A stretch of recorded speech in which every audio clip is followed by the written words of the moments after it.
Hello खोनिचिवा, नमस्ते। तो मैं आज आपको लोगों को बताऊंगा एडजेक्टिव के बारे में कि एडजेक्टिव कितने प्रकार के होते हैं। तो ध्यान से देखिए, ये लेसन से नहीं, लेसन से रिलेटेड वर्ड को हम बताना चाहेंगे।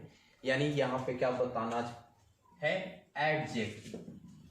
क्या एडजेक्टिव क्या होता है? यानी विशेषता, किसी को विशेषता बताना।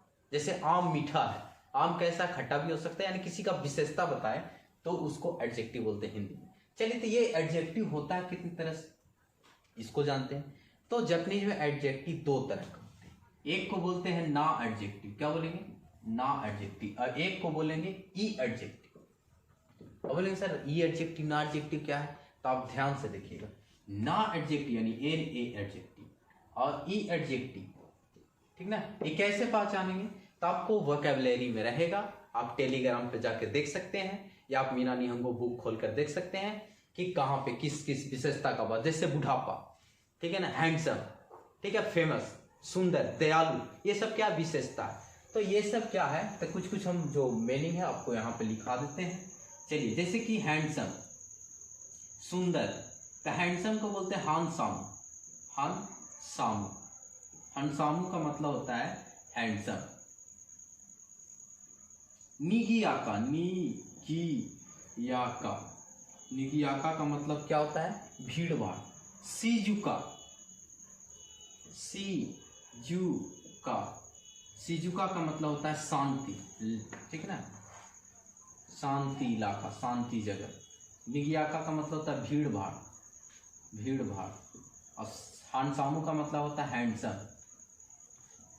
इसको जापानीज हिरागाना में भी लिख सकते हैं, हानसामू।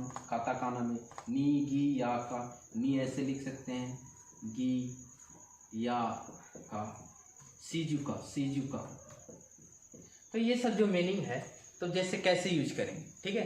तो इसमें क्या, ये सब सारा है जो ना एडजेक्टिव है। लास्ट में ई इसमें नहीं आ रहा है, लेकिन दो ऐसे वर्ड हैं जो ई एडजेक्टिव में रहकर भी ना एडजेक्टिव में आ जाता है। ये आपको याद कर लेना, अपवाद में, एक्सेप्शन में कौन कौन है तो याद रखिएगा।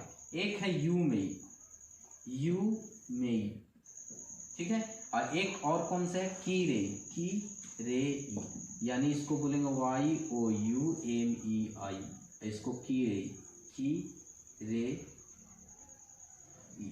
लास्ट में देखिए ई आ रहा है, ई आ रहा है, तो ये ई एडजेक्टिव में होना चाहिए। लास्ट में ई आ रहा है तो, लेकिन ये इसमें नहीं रहेगा। ये दोनों एक्सेप्शन है। इसका मतलब होता है फेमस और इसका मतलब होता है ब्यूटीफुल, नाइस भी होता है, ठीक है। अब चलिए कि ई एडजेक्टिव को कैसे पहचानेंगे। तो ई एडजेक्टिव आराम से देखिएगा कि जिसके लास्ट में ई आ जाए। जैसे बोलेंगे सामुई, सामुई का मतलब होता है ठंड, कोल्ड, ठीक है। ताकाई, ताकाई का मतलब महंगा, ऊंचा। आत्सुई, देखिए ई आ रहा है, ई आ रहा है, ई आ रहा है, यानी कि ई एडजेक्टिव हो जाता है, ठीक है। जैसे इसको ठंडा हो गया, तकाई का मतलब महंगा हो गया, महंगा भी होता है, ऊंचा भी होता है, ठीक है, महंगा, ऊंचा, लंबा। आत्सुई का मतलब होता है गर्म, ठीक है ना। इसोगासी, इसोगासी, इसोगासी का मतलब होता है बिजी, ठीक है ना। आतारासी, आतारासी, देखिए लास्ट में ई आ रहा है तो क्या हो जाएगा, नी होता है।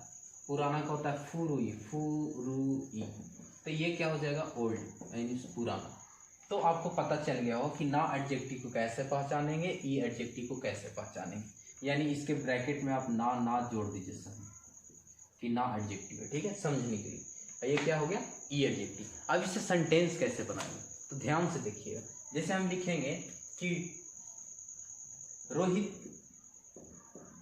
हैंडसम, हैंडसम है, तो रोहित, रोहित के बारे में बात कर रहे हैं तो रोहित क्या लिखेंगे, रोहित, शान लगाते हैं किसी भी नाम के साथ। रोहित के बारे में बात करेंगे तो वाह पार्टिकल। हैंडसम को देखिए क्या बोलते हैं, हानसामू, ठीक है ना, हानसामू। है को क्या लिखेंगे, दिस, ठीक है। इसी तरह लिखेंगे कि घड़ी महंगा है, क्या लिखेंगे, घड़ी महंगा है, तो घड़ी का मीनिंग क्या होगा? तो के ई, और वाह पार्टिकल लगता है आपको, जिसके बारे में बात करेंगे वाह लगते जाएगा। माह का भी मीनिंग क्या है? ताकाई, तो ता का ई। है का मीनिंग अभी जस्ट बताएं दिस, इस तरह से। अब है कि सर ना कहाँ पे यूज करेंगे, कैसे करेंगे, तब थोड़ा सा चेंज करते हैं, ठीक है, ध्यान से देखिएगा। जैसे यहाँ पे लिखेंगे शिजुका, सब ना एडजेक्टिव है। जैसे कि सुंदर फूल, सुंदर फूल, ठीक है ना। दयालु शिक्षक, तो इसका विशेषता है, शिक्षक कैसा है? दयालु है। फूल कैसा है? सुंदर है। तो बताइए कि सुंदर के मीनिंग कहीं पे लिखे हैं? किरई, किरई इन ब्यूटीफुल, सुंदर। तब बताइए यहाँ पे कैसे लिखेंगे? यानी सिर्फ सुंदर है तो किरई देश लिखते हैं। अगर लिखते हैं कि सुंदर है तो सिर्फ लिखते क्या? किरेई देश, यानी लिखेंगे किरेई देश। अगर सुंदर फूल है, जोड़ दे रहे हैं, तो सुंदर का मीनिंग क्या हो जाएगा? किरेई, और बीच में क्या जुड़ता है? ना। ये कहा है कि ना एडजेक्टिव में ना। फल फूल का क्या होता है? हाना, हाना का मतलब फूल। तो इस तरह से जुड़ता है। अगर आपको ये समझ में आ गया हो तो दयालु शिक्षक को क्या बोलेंगे? दयालु का हम बता देते हैं मीनिंग। दयालु का बोलता है शिन सेत्सु। बताइए शिक्षक का सेंस सही होता है तो आप मेरे कमेंट सेक्शन में कमेंट कीजिएगा, ठीक है। आज के वीडियो के लिए इतना ही, थैंक यू।